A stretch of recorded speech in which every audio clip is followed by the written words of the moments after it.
চিনা দরকার ছিল যাকে, চিনলেন না তাকে। হায় যুবক, বন্ধুকে চিনলা না, দুশ্মনকেই বন্ধু বানাইলা, দুশ্মনকেই বন্ধু বানাইলা।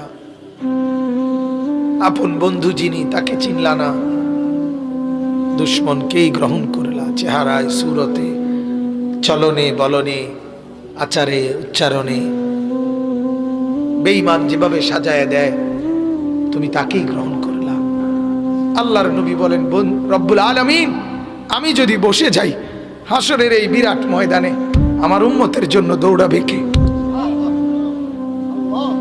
আমার কোথায় কোন উম্মত গুনার কারণে, নাফরমানির কারণে আটকায় যায় কিনা? আমি যদি না ছুটি, আমি যদি না দৌড়াই, আমি বসে গেলে আমার উম্মতের জন্য দৌড়বে কে?